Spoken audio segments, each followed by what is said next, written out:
bienvenue, je suis Mélanie et vous êtes sur la chaîne L'Atelier de la Petite Piote. Vous pouvez également me retrouver sous le même nom sur Instagram. J'espère que vous allez bien, je suis ravie de vous retrouver aujourd'hui pour une nouvelle vidéo. Allez, c'est parti. Dans cette vidéo, je vous montre comment j'assemble ce patron. Donc il s'agit de la robe salopette Cerca de l'Americana Patterns. Je vais la faire dans un coton stretch qui vient de chez Butinette, avec un motif léopard.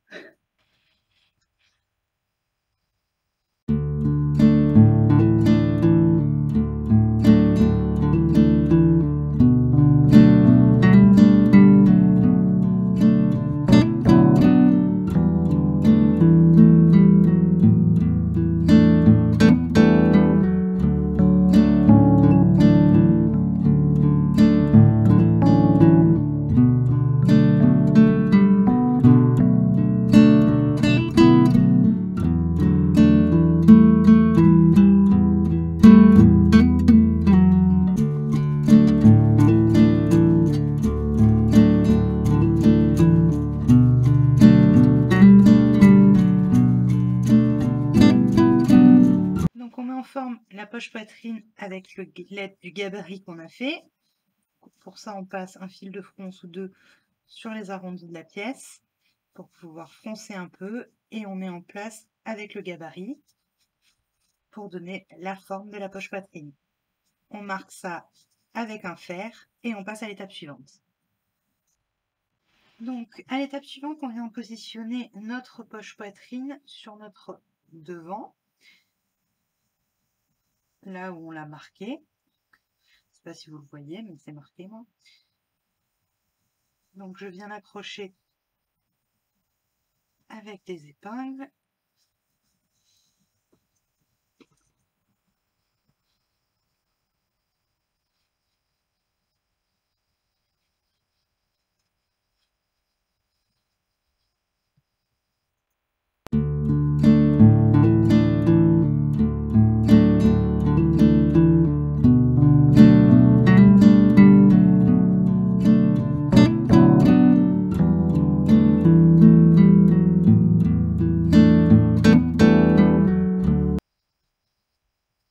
Voilà, donc, je ne sais pas si vous le voyez, mais ça tombe.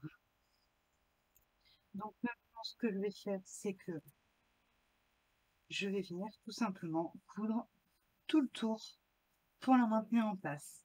Pour ça, on va faire deux coutures. On va faire une couture à 1 mm du bord et une deuxième à 6 mm du bord, ou comme on veut. C'est parti.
Voilà ce que ça donne une fois que c'est assemblé, donc avec les deux surpiqûres. Donc moi j'ai fait une petite broderie, c'est une de mes premières sur la poche, donc un petit chat. C'est un modèle gratuit sur le site de DMC. Donc voilà, la poche poitrine et l'envers, du coup mes deux piqûres. Voilà. Alors, on va mettre ça de côté et maintenant on va s'attaquer à la jupe et on va poser les poches italiennes. Du coup, on vient placer la pièce numéro 7, c'est-à-dire le fond de poche. Donc moi j'ai choisi un petit coton bleu avec des abeilles. On s'en fiche, on ne le verra pas. J'avais peur qu'avec le coton stretch un peu jean, ce soit trop épais, donc j'ai préféré prendre quelque chose de plus fin. Ce que je n'ai pas fait pour l'autre côté des poches, parce que cette partie-là va dépasser, donc j'étais forcément obligée de prendre le même tissu pour pouvoir avoir le derrière de la poche qui soit cohérent. Voyez, comme ça. Cette partie-là, ce triangle-là sera visible, donc vous n'avez pas le choix que de le faire dans le même tissu. Bref, on vient placer notre poche endroit contre endroit, notre fond de poche sur notre jupe, on cède des petites marques qu'on avait faites et on vient assembler à 1 cm tout le long.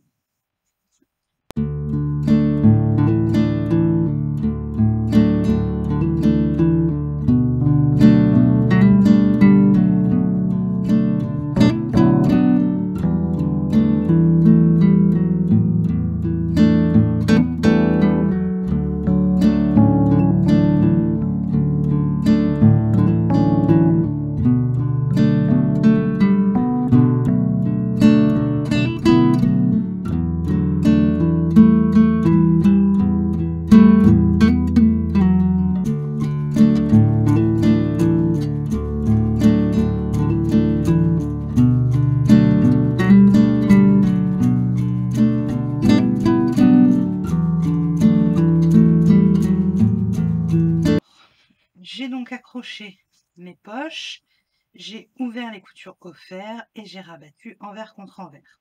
Normalement, on vient donc surpiquer tout le long ici pour bien maintenir l'intérieur de la poche en place. Alors moi, ce que je vais faire, c'est que je vais venir poser tout du long un morceau de biais noir parce que je vais également remplacer les parmentures tout le tour de la... Comment vous montrer? En fait, normalement, tout le tour ici, on a une parmenture, un espèce de biais, et en haut du devant et du dos, on a des parmentures qui font donc tout le tour. Moi, je vais remplacer tout ça et je vais faire avec un biais contrastant, donc en l'occurrence un biais noir, donc là c'est un chez prime. Et en haut, je ne vais pas non plus faire les parmentures, ou si je les fais, je les borderai quand même de biais. Donc du coup, pour faire un rappel, vu que j'en aurai du noir tout le long, je vais également faire les bordures des poches pour faire un petit rappel au noir. Voilà. Donc du coup, je vais venir poser un cheval sur l'ouverture de mes poches, un morceau de biais. C'est parti.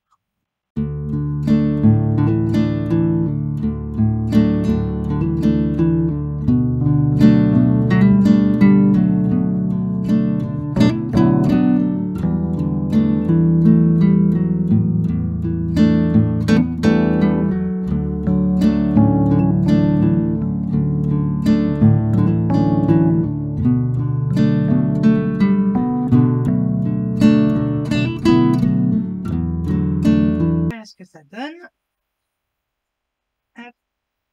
J'ai donc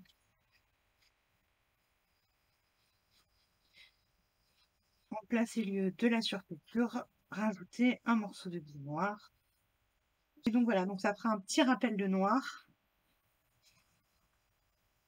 de ce qu'il y aura donc tout le tour comme je vous ai montré, et en plus la broderie que j'ai fait a rajouté aussi un petit peu de noir, pas énormément mais un petit peu.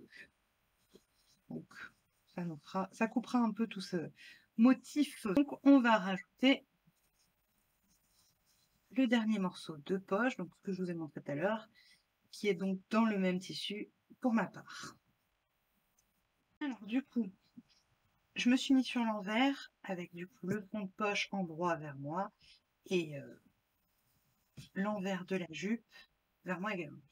Donc je viens prendre ma poche et je vais venir en mettre en droit de la poche de la notice contre en droit du fond de poche. Comme ceci. Je la positionne bien et on va venir épingler donc tout le contour avant de le coudre. Allez, c'est parti.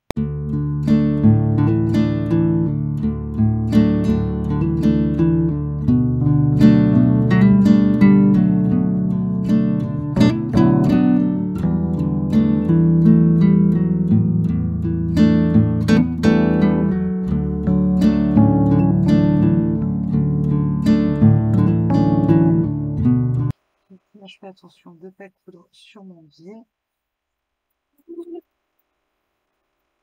J'ai fait l'erreur de l'autre côté, c'est pour ça que je le sais. Et voilà.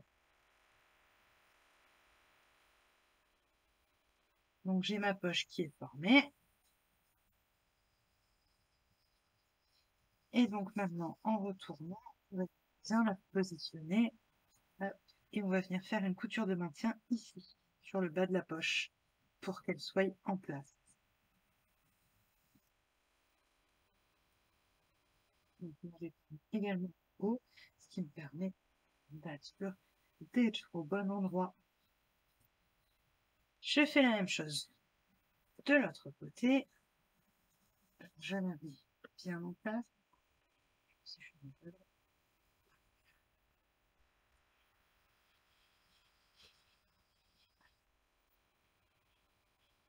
Hop. Et donc je vais faire ma petite couture de maintien. Et je la fais de sorte à ce qu'elle soit dans la marge de couture pour qu'elle ne se voie pas quand j'assemblerai avec le dos. Donc c'est parti. Hop.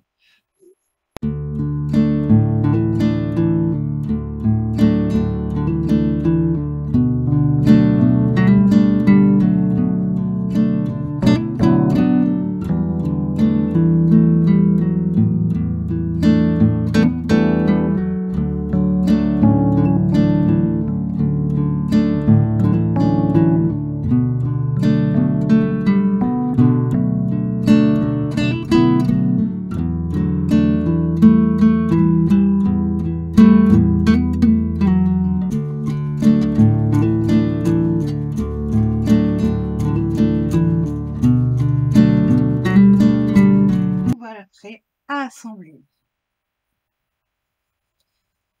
Le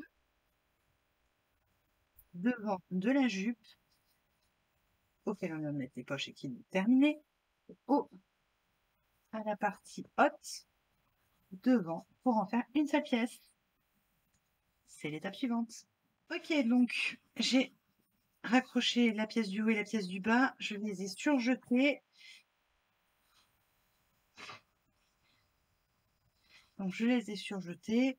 J'ai couché la couture vers le haut. J'ai plaqué avec le fer à repasser. Ça fait ça sur le devant. Et maintenant, je vais donc faire les surpiqûres. Donc une première à 1 mm du bord et la seconde à 6 mm à peu près. C'est parti.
Donc voilà, mes surpiqûres sont faites et donc tout mon devant est assemblé. J'ai employé mes poches avec le biais, pas le passepoil, n'importe quoi.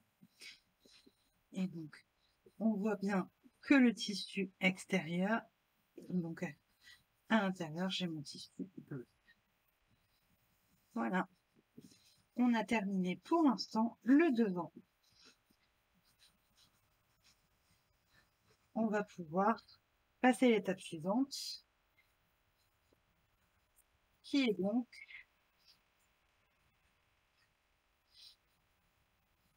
l'assemblage des dos. Donc j'ai assemblé mes deux parties dos à la surjeteuse. Voilà, maintenant je vais venir coucher ma couture sur la gauche et faire mes surpiqûres. Donc je couche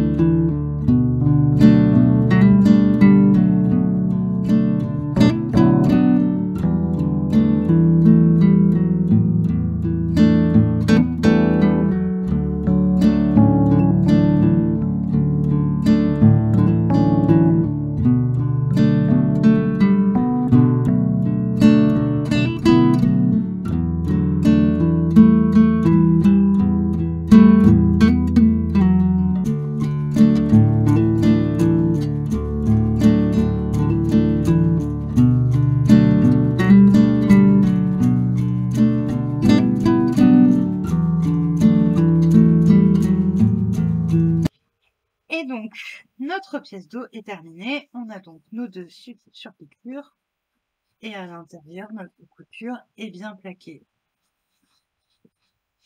Voilà. Donc, le dos est terminé. La prochaine étape, c'est les bretelles.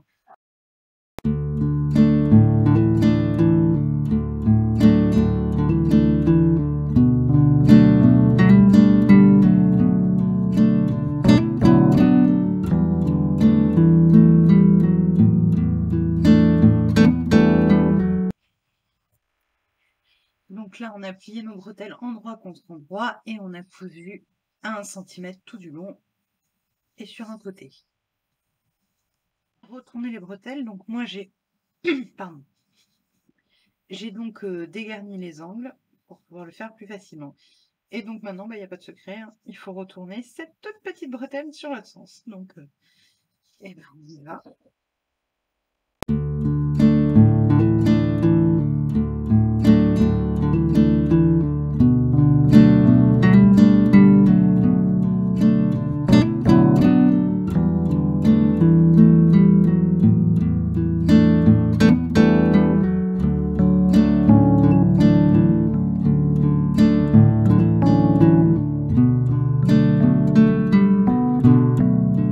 Réaliser les surpiqûres sur les bretelles, je peux passer à la suite. Donc je viens passer à l'étape suivante, c'est-à-dire qu'on va venir accrocher les bretelles au dos de la salopette, donc en suivant l'écran, je viens les positionner et on va les pré-piquer en fait, tout simplement. C'est parti, je regarde tant qu'elles sont envie qu'elles se posent. Comme ça.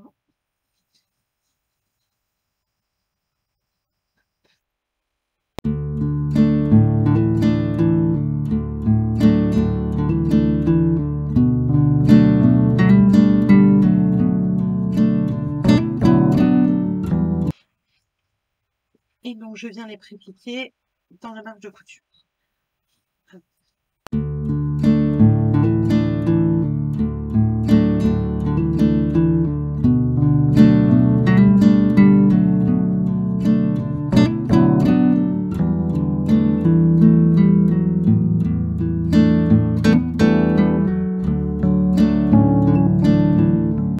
L'étape suivante, ça va être d'assembler les côtés. Donc, j'ai épinglé les côtés. On va venir les coudre à 1 cm du bord. Et une fois que ce sera fait, il faudra essayer. Si tout va bien, on pourra surpiquer, jeter, pardon, les côtés. Donc, c'est parti. Couture à 1 cm.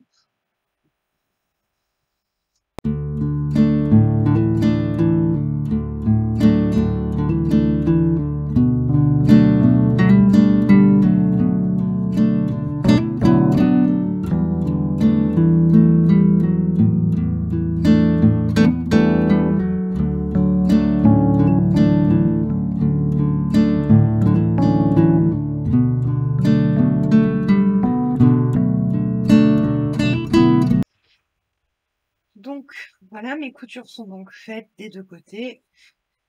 La salopette prend forme. Je vais la mettre sur l'autre côté. Là, j'ai plus qu'à aller essayer. Donc, moi, c'est pas la première fois que je la fais. Je sais que normalement, sur la partie au-dessus de la poche, normalement, il faut que je reprenne. C'est un peu grand. Donc, je vais essayer quand même au cas où. Et j'ai déjà apporté une modification. Donc, je vous les redirai à la fin. Mais j'ai raccourci déjà le bas de la robe de 5 cm, je crois. Je sais plus exactement. Parce qu'elle est trop longue. Moi, je suis petite et du coup, ça me va pas. C'est à cette longueur-là, ça me flatte pas ma silhouette. Voilà, donc je vais essayer et on se retrouve après.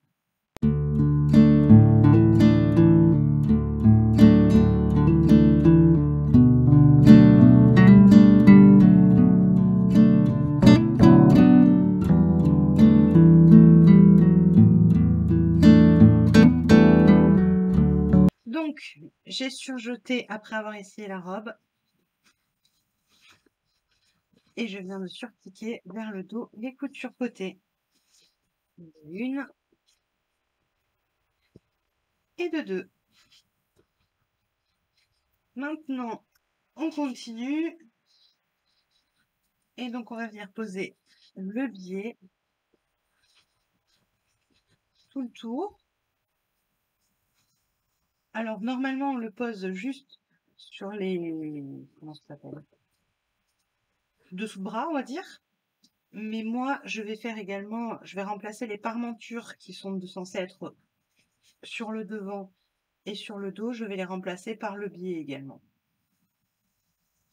J'ai terminé de coudre la robe. J'ai pas filmé la fin, mais je vous montre. J'ai cousu le biais tout le tour de la robe. J'ai un peu bidouillé, enfin j'ai cousu les bretelles par-dessus, j'ai du coup pas suivi du tout le cahier technique. Je les ai rajoutées, j'ai mis un petit bout de biais pour les finir également. J'ai posé des petits boutons. Donc, ce sont des petits boutons marguerite que j'ai choisis. Je trouvais qu'ils allaient très bien avec le motif du tissu. Ils viennent d'Amazon. Je vous mettrai le lien en barre d'infos. Et enfin, j'ai fait petit fil, mais j'ai fait les boutonnières à la machine à coudre en boutonnière automatique. La salopette est donc complètement terminée. Comme vous pouvez le constater. Donc j'ai posé mon petit biais noir, rappel de mes poches. J'ai également ma petite broderie sur ma poche plaquée de poitrine. Et finalement, j'ai fait un coup de surjeteuse pour l'ourlet du bas et je l'ai rentré une fois avec une petite couture, tout simplement. Donc je récapitule. J'ai cousu la robe cerca de l'Americana Patterns. Je vous remontre le dessin du cahier technique. C'est un projet 2 sur 4 qui va de la taille 34 à la taille 50. Je l'ai cousu en taille 50 pour ma part. Les modifications que j'ai apportées à ce patron. Tout d'abord, je l'ai raccourci de 3 cm sur la longueur. Je l'ai fait parce que j'avais déjà fait une première version et qu'elle m'arrivait juste au-dessus du genou. Pour ma morphologie et ma stature, ça ne me correspond pas parce que ça me coupe la jambe et donc du coup, ça me grossit, ça me fait plus petite que je ne le suis. Donc du coup, je raccourcis, il faut que ça m'arrive beaucoup plus court pour moi, pour que ce soit flatteur pour ma silhouette. Ça, ce n'est que pour moi, pour ma stature. Ensuite, autre modification, j'ai donc terminé les poches par un biais, je vous l'ai montré, je vous l'ai expliqué, et j'ai remplacé le biais et les parmentures, toujours par mon biais noir. Ce sont là toutes les modifications que j'ai apportées à ce patron. Le niveau de difficulté 2 sur 5, effectivement, je n'ai pas rencontré de difficulté particulière en cousant ce patron. Le cahier technique est vraiment très bien expliqué avec des photos, c'est vraiment pas à pas. C'est vraiment très bien fait. C'est le deuxième patron de l'Americana Panthers que je couds et aucun souci à chaque fois. Pour conclure, je dirais donc que ce patron est accessible aux débutants ayant déjà cousu un petit projet ou deux. Pas de grandes difficultés, en tout cas à mon sens. Pour ma part, c'est donc la deuxième fois que je le couds et j'en suis tout à fait satisfait. Je cherchais depuis un moment une petite salopette toute simple robe et j'ai trouvé le patron que je réaliserai systématiquement, je pense. On peut le coudre dans différents tissus pour un rendu différent. Donc là, c'est un coton stretch avec peu d'élasticité. La fois précédente, je l'ai cousu dans une bengaline qui, lui, avait beaucoup plus d'élasticité. Le rendu n'est pas le même, mais les deux sont sympas, en tout cas d'après moi. Voilà. Que vous dire d'autre? C'est un projet qui demande peu de tissu. Pour la plus grande taille, il demande 1,25 m. Pour la plus petite, 1,10 m. Donc, ça peut même se glisser des fois sur une chute, si vous avez une grande chute de tissu. Voilà. Je vais vous laisser avec des photos et des vidéos de la robe portée. J'espère que cette vidéo vous a plu. Si c'est le cas, n'hésitez pas à laisser un commentaire, un pouce et à vous abonner. Ça me ferait très plaisir. Et je vous dis à bientôt pour une nouvelle vidéo.